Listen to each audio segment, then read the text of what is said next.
Imagine stepping in to the harsh, echoing mess hall of ancient Sparta.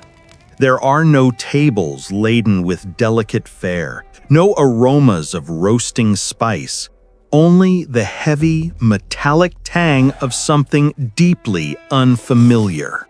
For the Spartan citizen, this was the Syssitia, the communal dining club, and the centerpiece of nearly every single meal was a dish whose very name became synonymous with brutal austerity and absolute rejection of comfort, the Melas Zomos, or the black broth.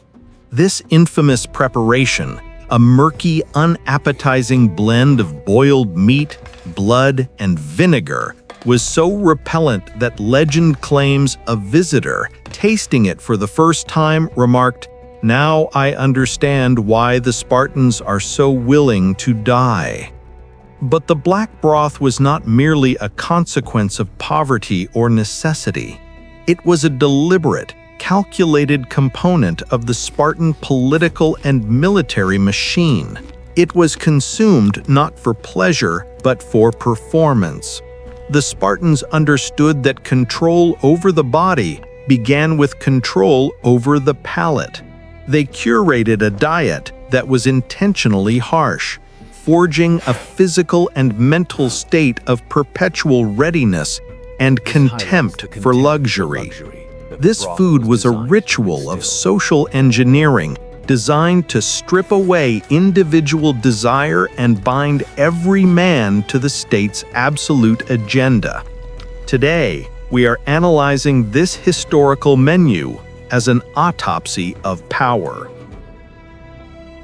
To understand the black broth, we must first understand the social context it lubricated, which was the foundation of the Spartan state, the Syssitia. This was not merely where men ate, it was the mechanism that continually ratified the Spartan ideal. Every male citizen, regardless of wealth, was mandated to contribute a fixed portion of food and wine to his communal dining group. Refusal or inability to meet this quota meant an immediate loss of full citizenship rights, a chilling testament to how intrinsically food and political power were linked. The broth's brutal simplicity was a direct answer to the perceived decadence of their Hellenic rivals. It wasn't just poor food, it was a philosophical statement.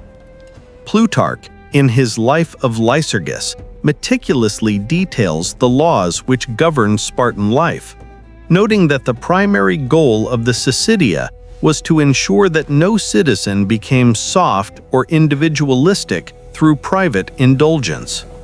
The food was so universally unappetizing that, in theory, every man was equally stripped of pleasure, focusing instead on mutual survival and military virtue. This act of forced communal suffering solidified the bond between soldiers while simultaneously reinforcing the rigid social stratification that defined Sparta. The broth required submission, first to the taste and second to the political structure. Who prepared it? Not the Spartan citizen himself. The preparation fell largely to the disenfranchised populations, the helots, the enslaved agricultural workers who vastly outnumbered their Spartan masters. The helots worked the land to provide the raw ingredients, and often the cooking itself was a duty performed by the lower classes or freedmen who served the military companies. This dynamic established a clear hierarchy. The ruling class consumed the food of sacrifice and austerity, but they were entirely dependent on an subjugated class to produce it. The black broth, therefore, was a constant, tangible reminder of the Spartan state's complete control over land, resources, and human labor. Archaeological evidence from Laconian sites, while sparse on direct recipes, which were primarily oral tradition, confirms an extreme focus on efficiency and military logistics in Spartan resource management. The ingredients of the broth, pig meat, likely from cuts that were tough or less desirable, blood as a binder and thickener, and a liberal amount of vinegar were deliberately basic and easy to produce in large, standardized quantities. This focus on logistical scale over culinary quality underscores the state's priority: resource management for the military machine. The deliberate bitterness of the vinegar, the saltiness, and the heaviness of the blood served to suppress hunger efficiently without offering any form of sensory reward. It was sustenance as a political instrument, designed to keep the soldier functioning without the distraction of comfort. It was the perfect meal for a society that viewed any form of individualism or pleasure as a weakness to be purged. Our challenge now, as modern explorers, is to move beyond the legend and attempt to recreate this monument to austerity. The difficulty is immediate. There is no single Spartan recipe book. The ingredients and methods for the black broth were passed down through the oral tradition of the Syssitia. Our reconstruction, therefore, must rely on the educated conjecture of historians like T.G.H. James, who analyze contemporary Roman and Greek descriptions and extrapolate the likeliest, most economical ingredients. The most probable formulation includes tough, boiled pork, a significant amount of blood, pork or other readily available source, and a sharp, acidic element, likely cheap, locally produced vinegar. The process itself is a testament to labor over refinement. We start by boiling pieces of pork, not prime cuts, but bone-in, connective tissue-rich sections in water for many hours to create a rudimentary stock. This extraction of flavor and gelatinous body would have been the first logistical step for the helot cooks managing vast quantities. The key challenge, however, is the blood. Blood, when cooked, coagulates instantly. To achieve the required thick, uniform zomos, or broth texture, the blood must be incorporated late, potentially stabilized with the vinegar, and constantly stirred at a temperature just below the boiling point. This is a messy, hands-on, and technically difficult task in a pre-industrial setting. The resulting mixture is visually striking. It is truly black, a deep, opaque color derived from the oxidized blood, and the fat from the boiled meat floats like an oil slick on its surface. The aroma, contrary to any modern cooking, is overwhelmingly acetic and metallic. The amount of salt added, likely coarse sea salt, would have been substantial, acting both as a preservative and a flavor enhancer for the otherwise bland meat. The recreation process illuminates the true cost of this diet. While the ingredients themselves were cheap, the human effort, the constant stirring, the long boiling times, the sheer scale of production needed to feed 1,000 men daily represents an enormous diversion of energy.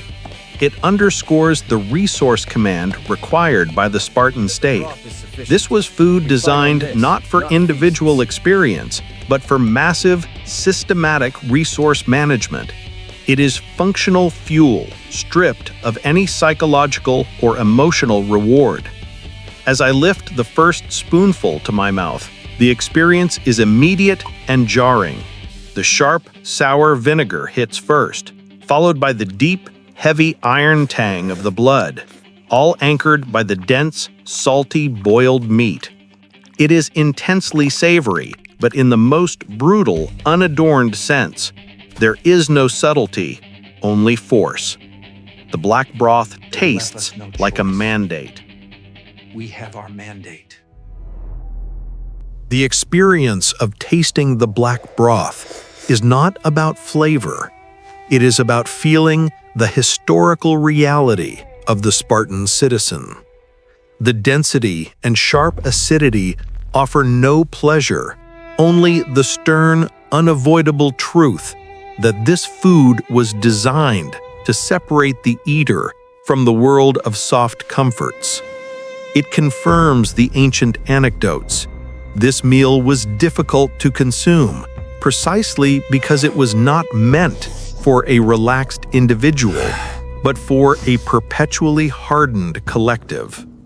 The revelation here is that the black broth was not an economic necessity, but a highly effective political technology.